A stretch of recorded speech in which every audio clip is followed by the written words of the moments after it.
Hello students, आज हम पढ़ने वाले हैं कक्षा 9वीं का अध्याय 10 रासायनिक अभिक्रियाएं एवं समीकरण का पार्ट 3। ठीक है, पार्ट 1 और पार्ट 2 में मैंने आप लोगों को संयोजन अभिक्रिया से लेकर जितने भी परिभाषाएं थे वो मैंने आप लोगों को क्या क्या था बताया था। साथ ही साथ मैंने पार्ट 2 में आप लोगों को रासायनिक समीकरण किसे कहते हैं और रासायनिक समीकरण लिखने की विधि के बारे में बताया था। ठीक, आज हम पार्ट 3 में चर्चा करेंगे रासायनिक समीकरण संतुलित करना, कि रासायनिक समीकरण को संतुलित कैसे किया जाता है। ठीक, तो चलिए बात करते हैं रासायनिक समीकरण। सबसे पहले तो परिभाषा आप लोगों को मैंने बता दिया था कि रासायनिक समीकरण किसे कहते हैं। तो रासायनिक समीकरण किसे कहते हैं कि जब हम कोई भी रासायनिक अभिक्रिया करा रहे हैं उसमें जो भी हम वहां पर तत्व, यौगिक या जो भी पदार्थ ले रहे हैं उनको संकेतों या प्रतीकों या रासायनिक सूत्रों के द्वारा क्या करते हैं, व्यक्त करते हैं, तो उसे हम रासायनिक समीकरण कहते हैं। लेकिन रासायनिक समीकरण में हमें एक बात याद रखना जरूरी है कि जो अभिकारक होता है और जो उत्पाद होता है वो दोनों कैसे होना चाहिए, दोनों तरफ कैसे होना चाहिए, बराबर होना चाहिए, बैलेंस्ड होना चाहिए। अगर वो दोनों तरफ उनका जो द्रव्यमान है अगर वो बराबर नहीं है, अर्थात आपका जो भी रासायनिक समीकरण लिख रहे हो वो संतुलित बिल्कुल भी नहीं है। जैसे कि चर्चा करते हैं, ठीक, बात करते हैं, जैसे कि अभी मैंने एक छोटा सा एग्जांपल लेता हूं। जैसे कि बात करते हैं KClO3। ये छोटा सा मैंने लिखा KClO3 है ना, एक समीकरण बना रहा हूं। यहां मैंने लिखा KCl प्लस यहां लिख दिया मैंने O2। ठीक है, अब सबसे पहले अगर हम देखते हैं कि यहाँ अभिक्रिया में है ना, जिसको बोलते हैं हम लोग क्रियाकारक या बोलते हैं कि अभिक्रिया है ना, अभिक्रिया में यहाँ पर जो क्रियाकारक है या अभिकारक जिसको बोलते हैं उसमें हमने देखा यहाँ पोटेशियम है, क्लोरीन है और ऑक्सीजन है। ठीक है, यहाँ पोटेशियम के पास कितना है, 1 है, क्लोरीन के पास कितना है, 1 है, और यहाँ पर ऑक्सीजन के पास कितना है, 3 है। ठीक है, यहाँ पर क्रिया के लिए मैंने आप लोग को रासायनिक समीकरण लिखने की विधि में बताया था कि इनके बीच में हम क्या करते हैं, तीर का निशान देते हैं। ठीक है, तो यहाँ देखेंगे कि पोटेशियम के पास कितना है, 1 है, यहाँ क्लोरीन के पास कितना है, 1 है, लेकिन यहाँ ऑक्सीजन के पास क्या है, 2 है। तो हम किसी भी आधार पर नहीं कह सकते कि यह समीकरण कैसा है, संतुलित नहीं है, समीकरण संतुलित नहीं है। ठीक है, अब इस समीकरण को संतुलित करना है। ठीक है, तो हम उसी टॉपिक पर चर्चा कर रहे हैं, रासायनिक समीकरण संतुलित करना, कि रासायनिक समीकरण को संतुलित कैसे किया जाता है। ठीक है, तो आइए बात करते हैं रासायनिक समीकरण को संतुलित करना। रासायनिक समीकरण को संतुलित करने की 2 विधियां हैं। कितनी विधियां हैं, 2 विधि है। ठीक है, पहला जो है जिसका नाम है अनुमान विधि। कौन सी विधि है, अनुमान विधि। ठीक, और दूसरा जो है वो है आंशिक पूर्ण विधि। दूसरा जो है वो कौन सा है, आंशिक पूर्ण विधि। ठीक है, तो बात करते हैं इसमें अनुमान विधि। अनुमान विधि किसे कहते हैं, अनुमान विधि जैसे कि बात करते हैं कि आपको जब भी रासायनिक समीकरण को संतुलित करना है, इसके लिए आपको क्या करना है, केवल अनुमानित जो अंक होता है उसको क्या करना है, आपको लगाना है, और वो क्या हो जाएगा, समीकरण क्या हो जाएगा, संतुलित हो जाएगा। ठीक है, ऐसे बहुत सारे एग्जाम्पल है जिसके माध्यम से मैंने केवल आपको अनुमान विधि के माध्यम से जो रासायनिक समीकरण को संतुलित करना है वो मैं आप लोगों को क्या करूंगा, बताऊंगा। बात करते हैं आंशिक पूर्ण विधि। आंशिक पूर्ण विधि मतलब ये जो विधि होता है इसके माध्यम से जितने भी बहुत ज्यादा कठिन जो रासायनिक समीकरण है उनको संतुलित करने के लिए ये विधि का इस्तेमाल किया जाता है, आंशिक पूर्ण विधि का। ठीक है, हालांकि ये आपके सिलेबस में नहीं है, आपको केवल अनुमान विधि पर ध्यान देना है। ठीक है, जब आप लोग 11th 12th या बोलना चाहिए कि कॉलेजेस में जाओगे तब ये आंशिक पूर्ण विधि जो है उसके माध्यम से आप क्या करेंगे, रासायनिक समीकरण को भी क्या करेंगे, संतुलित करेंगे। लेकिन ये जो अनुमान विधि है वो आप लोगों को पूरा 12th तक है ना ये काम आने वाला है, ये भी मैं आपको बता देना चाहता हूँ। ठीक है, और मैं जो बताऊंगा वो आप लोगों को बहुत ही अच्छा लगेगा और समझ भी आएगा एक बार में। ठीक है, आप अगर बुक में पढ़ोगे तो बुक में पढ़ने के बाद में अगर उसमें से जो भी विधि दिया गया उसको अगर आप डिटेल में पढ़ते हो तो समझ आने वाला नहीं है। अगर समझ भी आ गया तो और अच्छी बात है, लेकिन यहाँ पर जो मैं समझाऊंगा वो आपको बहुत ही क्लियर हो जाएगा। मैंने यहाँ एक समीकरण लिखकर रखा हुआ है, तो इसमें आप देख रहे हैं कि सर्वप्रथम आपको कहाँ जाना है, अनुमान विधि में। कहाँ जाना है, सबसे पहले अनुमान विधि में। अनुमान विधि में आप देखेंगे तो अनुमान विधि में नियम कहता है कि सर्वप्रथम क्या करना है, आपको समीकरण का क्या देखना है, ढांचा देखना है। क्या देखना है, समीकरण का ढांचा देखना है। तो समीकरण का ढांचा देखते हैं सर्वप्रथम। तो यहाँ पर बोला जा रहा है कि कौन भाग ले रहा है उस पर भी ध्यान देना है और कौन प्राप्त हो रहा है उस पर भी ध्यान देना है।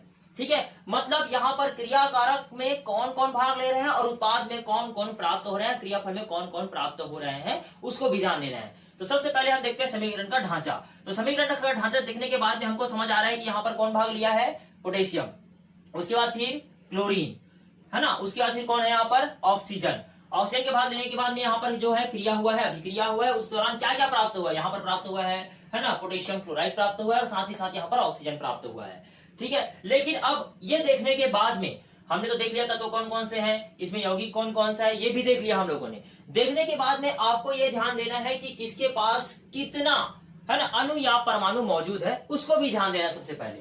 तो यहाँ पर हम देखते हैं पोटेशियम के पास कितना है, ये क्या है बेटा, अभिकारक है। क्या है ये, अभिकारक है।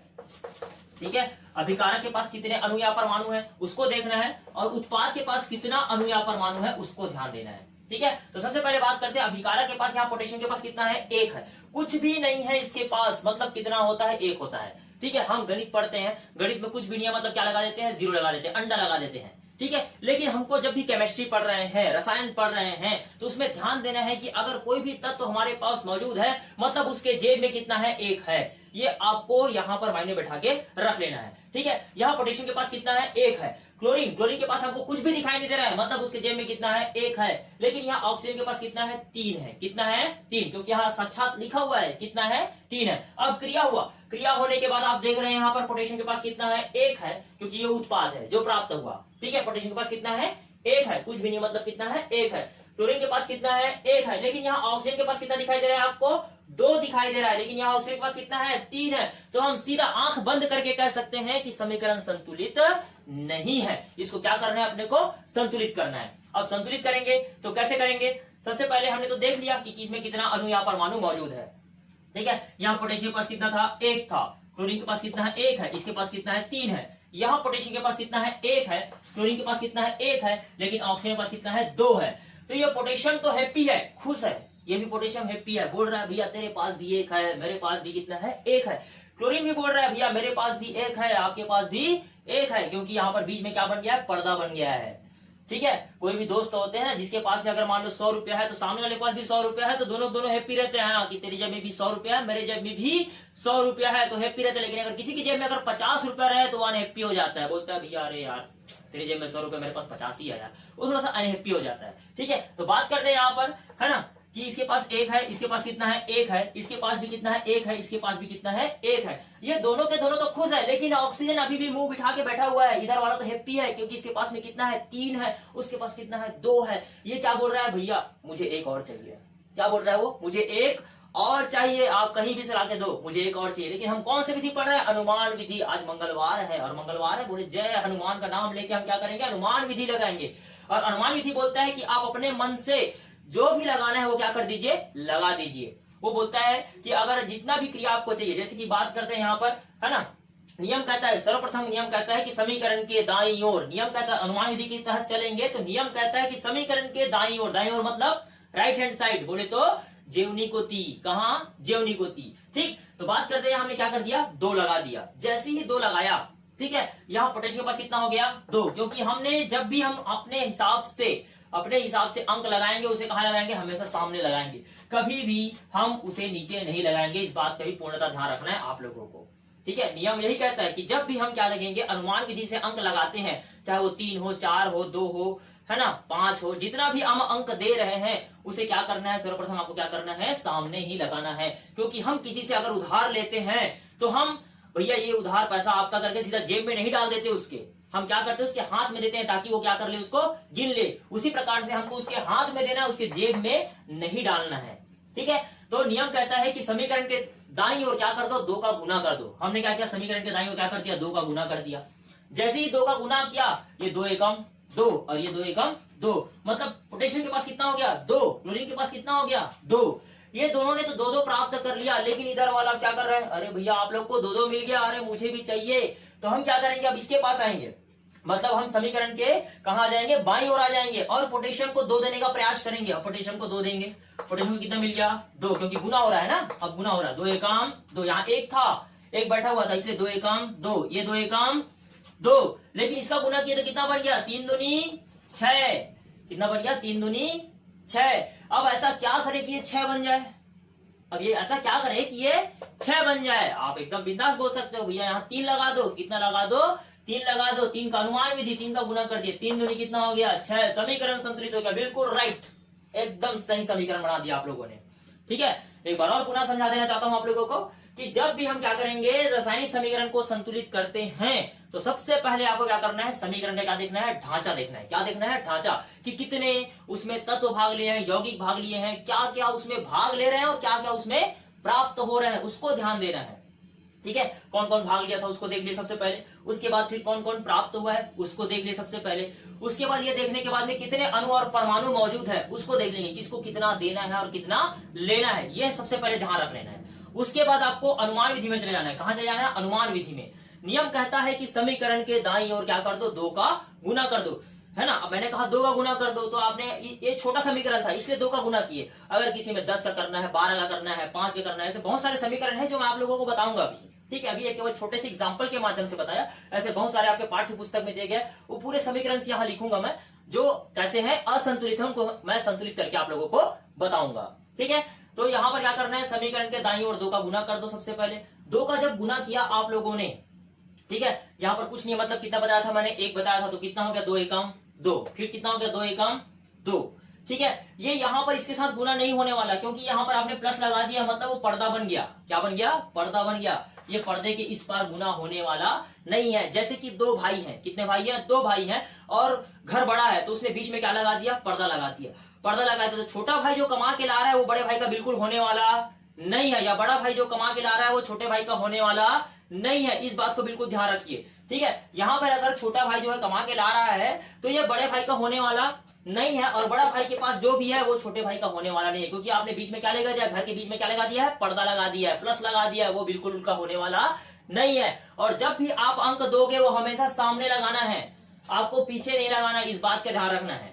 ठीक है, और किसी भी अंक को आपको मिटाना नहीं है, संतुलित करने के लिए आप किसी भी अंक को मिटाना नहीं है, आपको जो जैसा है वैसे ही रहने देना है। आपको अपने हिसाब से अनुमानित अंक लगाकर उसको समीकरण को क्या करना है, संतुलित करना है। इस बात का पूर्णतः ध्यान रखना, किसी भी अंक को हम नहीं मिटा सकते संतुलित करने के लिए। कई बार बच्चे क्या करते हैं, समीकरण को संतुलित करना था, ये पहले था, जैसा था वैसे बना देता हूं मैं इसको। ठीक है, ये ऐसा है, ये कुछ भी नहीं लिखा हुआ था, ये ऐसा था, यहाँ पर 3 लगा हुआ था। कई बच्चे ऐसे करते हैं, KClO3 equal to KCl plus O2, ये लिखा हुआ है। बच्चे क्या करते हैं कि KClO3 equal to KCl plus O2 ये दिया गया है, बच्चे क्या करते हैं, ये 2 को मिटा देंगे, यहाँ 3 लगा देंगे, हो गया सर समीकरण संतुलित। बिल्कुल ऐसा होने वाला नहीं है, ये गलत है, ये बिल्कुल ऐसा होने वाला नहीं है। जब भी आपको ऐसा दिया जाएगा ये कभी संतुलित नहीं है, वो गलत है। आपको किसी भी समीकरण में जो भी अंक दिया गया है, जो भी अनुपरमाणु दिया गया, उसको मिटाना नहीं है, आपको नियम कानून के तहत चलना पड़ेगा आपको। ठीक, इस बात का पूर्णतः ध्यान रखना बच्चे लोग। अब बात करते हैं, नियम कहता है अनुमान विधि के तहत, तो समीकरण के दाईं ओर क्या कर दो, 2 का गुना कर दो। 2 का गुना किया आपने, किया 2 एकम 2 बन गया, फिर 2 एकम 2, कुछ नहीं है, मतलब एक एक होता है, बताया मैंने। ठीक है, 2 एकम 2, ये 2 एकम 2, ये बन गया। अब इसको छोड़कर हम यहाँ आ जाएंगे। यहाँ पोटेशियम के पास कितना हो गया, 2। क्या पोटेशियम के पास 2 है, इधर नहीं है। क्या करेंगे कि 2 हो जाएगा, अरे भैया 2 का गुना कर दो ना, 2 एकम 2, 2 हो जाएगा। ये भी हैप्पी, बिल्कुल, ये भी स्माइल कर रहा है, ये भी स्माइल करेगा, बिल्कुल मैं भी हैप्पी सर, थैंक यू। ठीक, अब बात करते हैं यहाँ 2 एकम 2, बिल्कुल, यहाँ भी ये भी हैप्पी हो गया, 2 एकम 2, भैया मेरे को भी मिल गया 2 एकम 2, ये भी हैप्पी हो गया। अब ये 3 दूनी कितना हो गया, यहाँ 3 था ना, 3 दूनी कितना हो गया बेटा, 6 हो गया। कितना हो गया, 6। ये तो और ज्यादा हैप्पी हो गया, भैया मैं 3 ही था, अभी आपने मुझे 2 देकर कितना कर दिया, 6 कर दिया। कितना कर दिया, 6। लेकिन क्या ये हैप्पी दिखाई दे रहा है, नहीं, ये भी उदास बैठा हुआ है, भैया मेरे को भी तो 6 कर दो। कितना कर दो, 6 कर दो। हमने क्या किया, यहाँ 3 का गुना कर दिया, 3 दूनी 6। अब देख लो समीकरण क्या हो गया, संतुलित। पोटेशियम के पास भी 2, यहाँ भी 2, क्लोरीन के पास यहाँ 2, यहाँ भी क्लोरीन के पास 2, यहाँ ऑक्सीजन के पास कितना है बेटा, 6। 3 दूनी 6, यहाँ कितना हो गया, 3 दूनी 6। अब हम कह सकते हैं कि संख्यात्मक दृष्टि से ये जो समीकरण है वो क्या हो गया है, संतुलित हो चुका है। मैं उम्मीद करता हूं आपको समझ आ गया होगा। ठीक, ऐसे बहुत सारे एग्जाम्पल दिए गए हैं आपके बुक में, ठीक है, जिसको मैं संतुलित करके आप लोगों को क्या करूंगा, बताऊंगा, और बिल्कुल उसे आप लोग क्या करेंगे, बिल्कुल बनाकर देखेंगे बिना देखे। ठीक है, एक बार समझ लीजिएगा, है ना, 2-4 बार, जितने बार आपको वीडियो देखना है आप देख लीजिए, जितने बार भी आपको उसको रिवर्स, है ना, फॉरवर्ड जितने बार भी करना है आप देख लीजिए, समझ लीजिए, और उसके बाद फिर बिना देखे बनाने का बिल्कुल प्रयास कीजिएगा, है ना। ऐसे बहुत सारे एग्जांपल आपके बुक में दिया गया, मैं उसको आपको बताऊंगा। आंशिक पूर्ण विधि आपके विधि में, है ना, आपके जो सिलेबस में है वो बिल्कुल दिया नहीं है, तो इसको मैं नहीं समझा रहा हूं, क्योंकि अनुमान विधि के माध्यम से ही जो भी आपको पढ़ाया जाता है, जो भी आपको दिया जाएगा बुक में, है ना, उसी के आधार पर आता है। और ये क्वेश्चन जो आते हैं वो 6 नंबर के आते हैं। कितने नंबर के आते हैं? 6 नंबर के। 6 ऐसे समीकरण दिए जाएंगे जो असंतुलित रहेंगे, उसको आपको क्या करना पड़ेगा? संतुलित करना पड़ेगा। ठीक, तो चलिए बात करते हैं। ऐसे बहुत सारे एग्जाम्पल दिए गए हैं जिसको मैं यहाँ पर बोर्ड पे लिख रहा हूँ। ठीक, इतना भी उदाहरण है मैंने यहाँ पर आप लोगों के लिए लिख दिया है। ठीक है, यहाँ पर 6 उदाहरण मैंने दिए हैं, आपके बुक में भी, ये पाठ्य पुस्तक में दिया गया है ना। और इसको क्या करना है, ये जितने भी समीकरण यहाँ पर मैंने लिखा है पहले से लेकर 6वें तक, वो सभी कैसे हैं? असंतुलित है। इसको क्या करना है? अपने को संतुलित करना है। ऐसे 6 जो है उनको हम संतुलित करेंगे, असंतुलित है उसको संतुलित करेंगे। तो आप लोग बिल्कुल जितने भी पाठ्य पुस्तक में और दिए गए हैं, या जो भी आपके सामने ऐसा असंतुलित समीकरण लेकर आएगा, बिल्कुल आप उसे, है ना, बेवजह मतलब क्या कर सकते हो? असंतुलित जो है उसको क्या कर सकते हो? संतुलित कर सकते हो। चलिए तो बात करते हैं। सबसे पहले यहाँ पर आपको सामने दिया गया है CH4, मीथेन है ये, है ना। CH4 दिया गया है आपको, उसके बाद प्लस क्या है? O2 है। उसके बाद, है ना, अभिक्रिया में क्या क्या प्राप्त हुआ है? H2 है और CO2 है। तो मैंने आपको जैसे बताया था कि जब भी समीकरण को संतुलित करना है, आपको समीकरण का क्या देखना है? ढांचा देखना है। क्या देखना है? समीकरण का ढांचा देखना है। तो सबसे पहले हमने समीकरण का ढांचा देखा। ढांचा देखने के बाद में हमको ये ध्यान देना है कि कौन कौन से इसमें तत्व जो है वो भाग ले रहे हैं, या यौगिक भाग ले रहे हैं, या जो भी पदार्थ भाग ले रहे हैं, और कौन कौन से प्राप्त हो रहे हैं उसको ध्यान देना है सबसे पहले। तो सबसे पहले हमने ढांचा देखा। ढांचा देखने के बाद में कौन कौन भाग ले रहा है, मतलब अभिकारक में कौन कौन है और उत्पाद में कौन कौन है, उसको ध्यान देना है। क्या इधर कार्बन है? बिल्कुल हाँ कार्बन है। क्या उधर कार्बन है? बिल्कुल है कार्बन। यहाँ हाइड्रोजन है? बिल्कुल है हाइड्रोजन। इधर भी हाइड्रोजन है। यहाँ ऑक्सीजन है? इधर भी ऑक्सीजन है। ये तो हमने देख लिया। ये सर्वप्रथम क्रियाकलाप आपको करना ही है। ठीक, उसके फिर बात करते हैं कि कितने अणु और परमाणु उसमें मौजूद हैं, उसको ध्यान देना है। यहाँ कार्बन के पास देखो कितना है? 1 है। यहाँ कार्बन के पास देखो कितना है? 1 है। बिल्कुल, ये भी हैप्पी है और ये भी हैप्पी है। यहाँ हाइड्रोजन के पास देखो कितना है? 4 है। कितना है? 4 है। यहाँ हाइड्रोजन के पास देखो कितना है? 2 है। तो बिल्कुल ये हाइड्रोजन कैसा है? हैप्पी है, और ये कैसा है? अनहैप्पी। ये खुश है और ये नाखुश है। ये बोल रहा है भैया मुझे भी 2 चाहिए। ठीक है, चलिए ऑक्सीजन के पास इधर कितना है? 2 है। इधर ऑक्सीजन के पास कितना है? 2 है ना। यहाँ 2 और ये कितना हो गया? 3। 2 और ये कितना हो गया? 3। यहाँ कितना है? 2। तो बिल्कुल हम कह सकते हैं कि ये समीकरण कैसा है? असंतुलित है। कैसा है समीकरण? कैसा है? असंतुलित है। इसको क्या करना है? अपने को संतुलित करना है। तो संतुलित कैसे करेंगे? संतुलित करने के लिए नियम मैंने बताया था आपको। समीकरण के दाईं ओर क्या कर दो? 2 का गुना कर दो। समीकरण के दाईं ओर क्या कर देते हैं? 2 का गुना कर देते हैं। तो यहाँ 2 का हमने क्या कर दिया? गुना कर दिया। तो कितना बन गया? 2 दूनी 4। यह हाइड्रोजन कितना है? 4। बिल्कुल ये हैप्पी हो गया। बोल रहा है भैया धन्यवाद, आपने क्या कर दिया? मुझे हैप्पी कर दिया। ठीक है, 2 दूनी 4 तो हो गया, लेकिन यहाँ ऑक्सीजन साथ में बैठा है, वो कितना हो गया? 2 एकम 2। ये तो 4 बन गया। ये खुश हो रहा है, 4 बन गया। इसको 4 मिल गया, ये भी खुश हो गया। ठीक है, यहाँ लेकिन देखेंगे आप ये कितना हो गया? ऑक्सीजन कितना हो गया? 2 एकम 2 हो गया। ठीक है, यहाँ ऑक्सीजन कितना है? 2 एकम 2 में ही बैठा हुआ है। कार्बन कितना है? 1। यहाँ कार्बन कितना है? 1। ये भी हैप्पी, ये भी हैप्पी।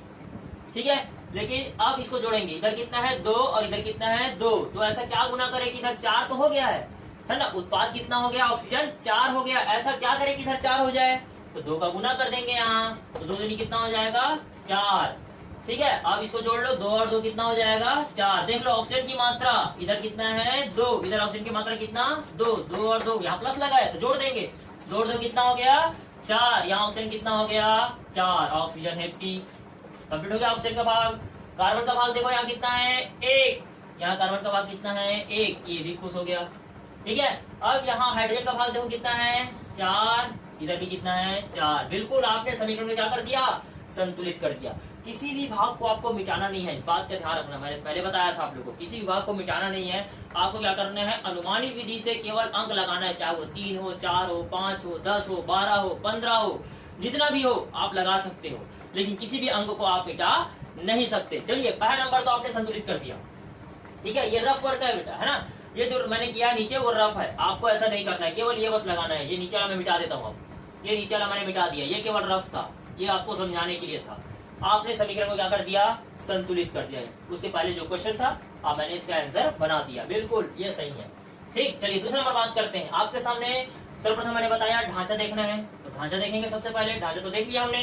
ठीक है, कि कौन कौन से यहाँ पर भाग लिया, कौन कौन से प्राप्त हुए। यहाँ आयरन है, बिल्कुल आयरन है। कितना है आयरन के पास? 1 है। अणु परमाणु साथ साथ देते चलेंगे अब। ठीक है, यहाँ पर आयरन कितना है 1, ऑक्सीजन कितना है 2, यहाँ आयरन कितना है 3, यहाँ ऑक्सीजन कितना है 4। समीकरण कैसा है? असंतुलित है। समीकरण कैसा है?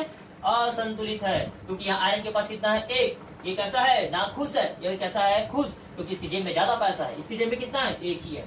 ये बोल रहा है भैया मुझे 3 दे दो, कम से कम मैं भी खुश हो जाऊंगा। ठीक है, यहाँ ऑक्सीजन के पास कितना है 2, यहाँ ऑक्सीजन के पास कितना है 4। ये अभी कैसा है? नाखुश है। ये भी बोल रहा है भैया मुझे भी 2 दे दो, मैं भी खुश हो जाऊंगा। चलिए तो इनको खुश करते हैं। ठीक है, अब इनको खुश करने के लिए क्या करना पड़ेगा आपको? समीकरण के दाईं ओर क्या कर देंगे अपन? 2 का गुना कर देंगे। चलिए 2 का गुना करके देखते हैं। 2 को गुना करेंगे तो क्या ये संभव हो पाएगा? बिल्कुल नहीं हो पाएगा। तो इसलिए क्या करते हैं, सबसे पहले हम नियम कानून के तहत चलते हैं। यहाँ आयरन कितना है 3 है, तो एक काम करते हैं ना, पहले आयरन को संतुष्ट करते हैं, है ना, फेरम को संतुष्ट करते हैं। फेरम आयरन है ना, इसी को बोलते हैं, याद रखना, लोहा यही है। ठीक है, इसके पास कितना है 3 है। कितना है 3, यहाँ प्लस का निशान लग गया, इसलिए यहाँ गुना होने वाला नहीं है। तो सबसे पहले यहाँ 3 है। हम एक काम करते हैं, अब नियम को चेंज करते हैं। अनुमान विधि अपने हिसाब से लगा सकते हो। तो हम क्या करते हैं, समीकरण के बाईं ओर आ जाते हैं। कहाँ जाते हैं? समीकरण के बाईं ओर आ जाते हैं और यहाँ 3 का गुना कर देते हैं। ठीक है, 3 का गुना किया, कितना बन गया इधर? ये 3 बन गया। कितना बन गया? 3। आयरन भी खुश हो गया। अब बोल रहा है भैया मैं केवल ऑक्सीजन में बच गया हूँ, इधर 4 है, इधर कितना है 2 है, ऐसा क्या गुना करे कि 4 हो जाए? अरे भैया 2 का गुना कर दो, 2 दूनी कितना हो गया? 4 हो गया, बकायदा संतुष्ट। ये भी संतुष्ट, बिल्कुल बोल रहा है भैया धन्यवाद, आपने मुझे क्या कर दिया? संतुलित कर दिया। ठीक, बहुत इजी रूप में बता रहा हूँ आपको। आप बुक में जो भी नियम कानून दिया गया उसके हिसाब से चलोगे तो थोड़ा सा कंफ्यूज हो जाओगे। हालांकि वो समझ तो आएगा लेकिन कंफ्यूज हो जाओगे। लेकिन जो मैं नियम बता रहा हूँ बिल्कुल इजी, एकदम आपके समझ लायक बता रहा हूँ। जितने छोटे स्तर के बच्चे हैं उनके लिए बहुत अच्छा है, जो बड़े स्तर के हैं उनके लिए बहुत अच्छा है समझने के लिए। ठीक है, चलिए बात करते हैं। ऐसा दिया जाता है तो बिल्कुल यही नियम अपनाइए। आप जो मैं बता रहा हूँ वही नियम अपनाइए, है ना। जो भी नियम कहता है पाठ्य पुस्तक में तो दिया गया है, वो नियम भी अच्छा है ना, लेकिन जो मैं नियम बता रहा हूँ आपके समझने के लिए बहुत बेटर है।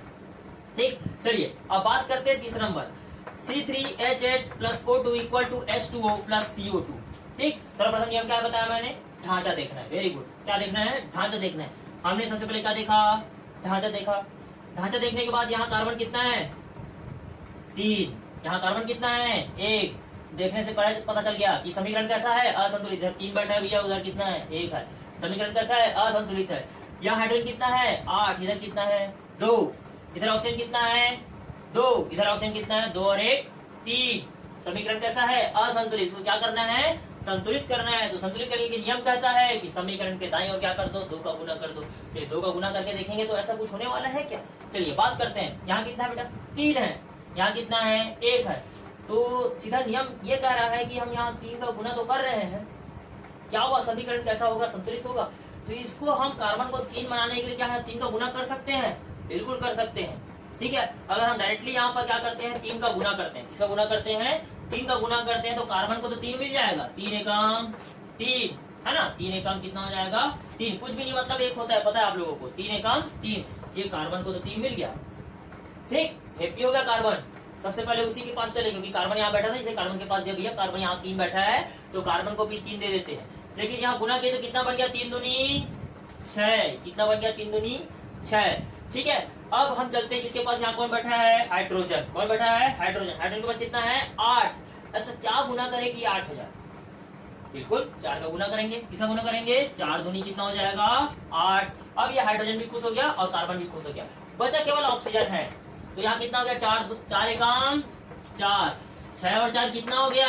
10। ऑक्सीजन की मात्रा कितनी हो गई है? 10 हो गई है। देख लो, ऑक्सीजन 4 एकम, यहाँ कुछ नहीं था इसलिए 1 का गुना हुआ है। यहाँ कुछ नहीं था मतलब 1 का गुना है। 4 एकम 4 और यहाँ पहले से गुना हो गया था 3 दूनी 6। तो ऑक्सीजन की मात्रा कितनी हो गई? 6 है ना। 6 और 4 कितना हो गया? 10। अब ऐसा क्या गुना करे कि ये 10 हो जाए? तो नियम कहता है यहाँ 5 गुना कर दो। किसका गुना कर दो? 5 का। तो कितना हो जाएगा? 5 दूनी 10। बिल्कुल, ये समीकरण क्या हो गया? संतुलित हो गया। ठीक, आपको समझ आया होगा, है ना।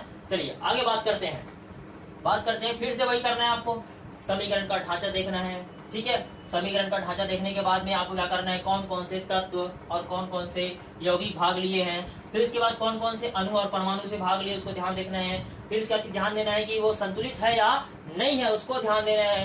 फिर उसमें कितने का गुना करना है और कितने को भाग करना है, जो भी है उसको आपको ध्यान देना है।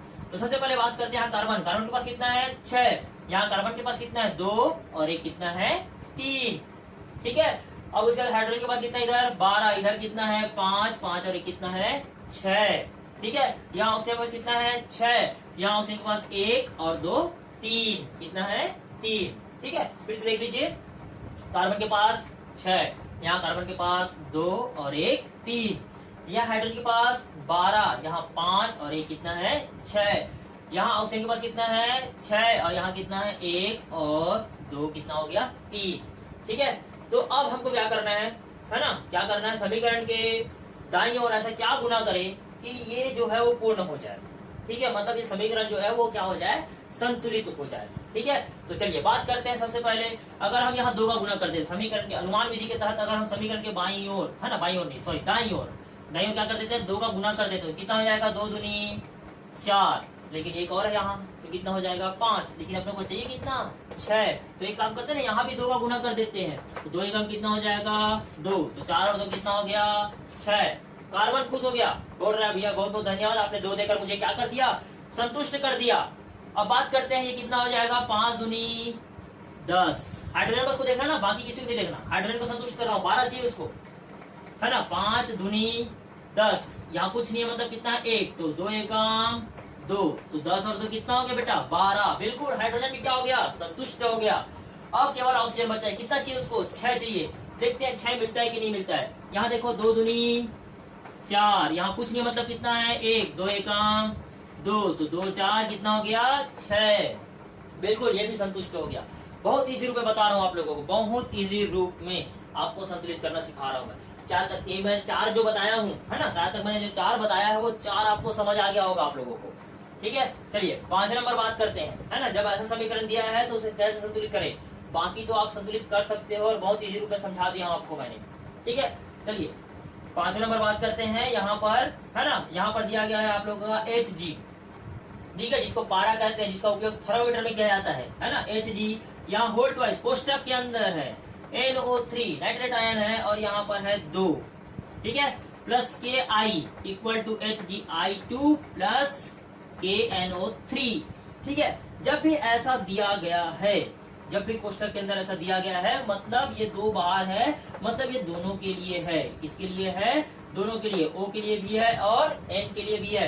इसको गुना कर सकते हो, 2 एकम 2 और 3 दूनी 6, ऐसा गुना कर सकते हो आप लोग, ठीक है। पुनः बता देना चाहता हूँ, जब भी ऐसा कोष्टक के अंदर है, ठीक है, ऐसा कोष्टक के अंदर है, तो आपको ध्यान देना है कि ये 2 अगर बाहर है मतलब ये कोष्टक के लिए ही काम करेगा, इसके लिए काम नहीं करेगा, ठीक है। तो 2 तिया कितना हो जाएगा 6, मतलब ऑक्सीजन कितना हो गया 6 और 2 एकम 2, नाइट्रोजन कितना हो गया 2। इस बात को याद रखना, ठीक है। जब भी ऐसा दिया जाएगा, यहाँ पर भी दिया गया वही चीज है ना, यहाँ है ना, ऑक्सीजन भी है, हाइड्रोजन मतलब ऑक्सीजन के लिए भी 2 है और हाइड्रोजन के लिए भी 2 है, लेकिन कैल्शियम के लिए नहीं है, क्योंकि वो कोष्टक के अंदर है ना, उसी के लिए है, इसके लिए नहीं है। इस बात को भी ध्यान रखना, ठीक। चलिए यहाँ पर भी दिया गया है, सेम वही है जो चीज यहाँ मैंने आप लोग को बताया वही चीज है, ठीक। चलिए बात करते हैं यहाँ पर अब Hg, है ना। यहाँ पर Hg कितना है 1 है, यहाँ भी कितना है 1। यहाँ पर NO3 को ध्यान देना, यहाँ पर N कितना है 2, अभी बताया मैंने ना, गुना हो जाता है, 2 एकम 2 और 3 दूनी 6, तो N कितना है बेटा यहाँ 2, इधर कितना है 1, ठीक। यहाँ ऑक्सीजन कितना है 3 दूनी 6, यहाँ ऑक्सीजन काउंट कीजिए कितना है 3, ठीक। बात करते हैं यहाँ K कितना है 1, यहाँ कितना है 1, I कितना है 1, यहाँ कितना है 2। समीकरण कैसा है, असंतुलित है। ढांचा तो देख लिया और उसमें जो भी अणु परमाणु था वो भी हमने बता दिया, वो कैसा है, असंतुष्ट है, मतलब असंतुलित है। उसको क्या करना है, अपने को संतुलित करना है। तो संतुलित कैसे करेंगे, संतुलित करने के लिए सबसे पहले हमको लेकर चलना है समीकरण के, कहाँ जाएंगे हम लोग, समीकरण के अगर हम दाईं ओर जाते हैं तो हम देखते हैं कि यहाँ आयोडीन है वो पहले से 2 लेकर बैठा है, कितना लेकर बैठा है 2 लेकर बैठा है। तो हम एक काम करते हैं ना, बाईं ओर आ जाते हैं, आयोडीन को 2 देने का प्रयास करेंगे, क्योंकि बाकी तो जो है वो है। तो एक काम करते हैं, हम आयोडीन को 2 देने का प्रयास करते हैं। यहाँ हम क्या करते हैं 2 का गुना लगा देते हैं, क्योंकि हमको जब भी, मैंने पहले बताया ना, अगर आप किसी से उधारी लिए हो तो क्या करते हैं, हम केवल उसको हाथ में देते हैं, भैया ले पैसा गिन ले, आपको मैंने उधारी लिया था, वो उधार मैं चुकाने आया हूँ, आप पैसा गिन लीजिए, आप 100 रुपये लिया था, ये 100 रुपये आपको है, ठीक है। हम डायरेक्ट उसके जेब में ही डाल देते हैं कि ले भैया ये आपका 100 रुपया, बिल्कुल ऐसा नहीं करते हैं, ठीक। तो वही है, हमको क्या करना है, सबसे पहले समीकरण के बाईं ओर आ जाना है और 2 का गुना कर देना है। जैसे 2 का गुना किया, आयोडीन को कितना मिल गया 2 मिल गया, ये आयोडीन भी हैप्पी हो गया, बोला भैया इधर तो मैं 2 था, इधर भी 2 हो गया, ये बिल्कुल हैप्पी हो गया, बोल रहा है बहुत बहुत धन्यवाद, आपने मुझे खुश कर दिया, ठीक। यहाँ पोटेशियम को देखिए कितना हो गया 2, पोटेशियम कितना हो गया 2, ठीक है 2 एकम 2। यहाँ पोटेशियम कितना है 1 है, तो इसको 2 करने के लिए हम क्या करेंगे 2 का गुना करेंगे, तो 2 एकम कितना हो जाएगा 2। यहाँ नाइट्रोजन कितना है 2, ऑक्सीजन कितना है 6, देख लो गुना करेंगे 2 एकम 2 और 3 दूनी 6, बाकी सब संतुष्ट हो गया। बहुत इजी रूप में समझाया हूँ, ठीक है पूरा देख लीजिए। यहाँ आयोडीन कितना था 2, आयोडीन कितना था 2, हमने बाईं ओर गए और आयोडीन को 2 देने का प्रयास किया, हम पीछे नहीं लगाएंगे सामने देंगे। जैसे हमने सामने लगाया आयोडीन को यहाँ से गुना किए पोटेशियम का 2 एकम 2 हो गया, आयोडीन कितना हो गया 2 एकम 2 हो गया, तो आयोडीन तो खुश हो गया, उसके चलते पोटेशियम भी खुश हो गया, मेरे को 2 मिल गया करके। लेकिन यह पोटेशियम गुस्से में देख रहा था, अरे भैया मुझे 2 नहीं मिला, मुझे भी 2। हमने 2 सामने जैसे लगाया पोटेशियम को 2 मिला, उसके चलते ये भी संतुष्ट हो गया। नाइट्रोजन पहले से 2 लेकर बैठा था, ये 3 दूनी 6 लेके बैठा था, ये देखो 2 एकम 2 और 3 दूनी 6, और Hg 1 लेके बैठा था, 1 लेके बैठा ही छुआ है, ठीक है। अर्थात ये जो समीकरण था वो क्या हो गया संतुष्ट हो गया, बिल्कुल संतुलित हो गया, ठीक है। बहुत इजी रूप में समझाया हूं आप लोगों को। चलिए लास्ट बात करते हैं, यहाँ पर HNO3 प्लस Ca है ना whole twice OH2 equal to CaNO3 whole twice 2 plus H2O, ठीक है। बात करते हैं यहाँ पर, अब फिर से आपको क्या करना है समीकरण का ढांचा देखना है। क्या देखना है समीकरण का ढांचा देखना है। ढांचा देखने के बाद में आपको कितने अणु और परमाणु भाग लिए उसको ध्यान देना है, कौन कौन से तत्व भाग लिए हैं उसको भी ध्यान देना है, ठीक है। तो हमने ध्यान दिया यहाँ पर H हाइड्रोजन है ना, यहाँ पर हाइड्रोजन देखो कितना है 1, इधर भी देख लो कितना है 2, 2 और 1 कितना हो गया 3, कितना हो गया 3, लेकिन यहाँ हाइड्रोजन कितना है केवल 2 है, ठीक। बात करते हैं यहाँ फिर नाइट्रोजन, नाइट्रोजन कितना है यहाँ पर 1, यहाँ कितना है 2 क्योंकि गुना हो गया 2 एकम 2। ऑक्सीजन कितना है 3, यहाँ कितना है 3 दूनी 6 और ये 7, ठीक है। इधर भी है यहाँ पर 1 है ना, तो ये सबको ध्यान देना है। और हम बता सकते हैं कि ये समीकरण कैसा है असंतुलित है, भैया इसको क्या कीजिए संतुलित कीजिए। तो संतुलित करने के लिए नियम कहता है कि क्या करना है आपको समीकरण के दाईं ओर क्या कर दो 2 का गुना कर दो। तो कब कहाँ और कैसे गुना करना है इसको भी ध्यान देना है आपको, ठीक है। जैसे हम चलते हैं सबसे पहले बाकी को देखते हैं। यहाँ नाइट्रोजन कितना है 2 है, यहाँ कितना है 6 है, ऑक्सीजन 6 है। तो ऐसा क्या करें कि ये गुना करेंगे तो बराबर हो जाएगा। नियम कहता है समीकरण के दाईं ओर 2 का गुना कर दो। मुझे तो नियम कहता है कि समीकरण के दाईं ओर 2 का गुना, हमने हाइड्रोजन के पास 2 का गुना कर दिया, कितना हो गया 2 दूनी 4 और 2 एकम 2, ठीक है ये ऐसा हो गया। अब यहाँ देखेंगे यहाँ हाइड्रोजन कितना है, हाइड्रोजन कितना है 1, यहाँ कितना है 2, ऐसा ये देखो 2 तो मिल गया। अब हाइड्रोजन देखो यहाँ 4 है, यहाँ करते काम करते हैं 2 का गुना कर देते, किसका गुना कर देते हैं 2 का, तो 2 एकम 2, 2 और 2 कितना हो गया 4, इसको भी मिल गया 4। नाइट्रोजन के पास कितना था बेटा इधर 2, 3 दूनी 6, यहाँ गुना कर दो 2 एकम 2 और 3 दूनी 6, बाकी सब बराबर हो गए। देख लीजिए आप, ठीक। बहुत इजी रूप में समझाया हूँ। जितना भी आपके पाठ्य पुस्तक में और समीकरण दिया गया है बिल्कुल उसको संतुलित कीजिएगा है ना, और उसको अच्छे से बनाइएगा। जहां समझ नहीं आएगा मैंने अपने लिंक में है ना और वीडियो में डाला भी है, अपना फोन नंबर भी डाला है, आप लोग व्हाट्सएप ग्रुप में भी जुड़े हो, बिल्कुल आप मुझे कॉल कीजिए मैसेज कीजिए, जहां भी जो भी समस्या जाएगा बिल्कुल मैं आपको समझाऊंगा, ठीक। आज के लिए जितना भी मैंने आप लोग को रासायनिक समीकरण संतुलित करने का विधि बताया है ना, और उम्मीद करता हूँ आपको समझ आया होगा। और जहां भी समझ नहीं आया बिल्कुल आप कॉल कीजिएगा, ठीक। तो आज के लिए इतना टॉपिक था।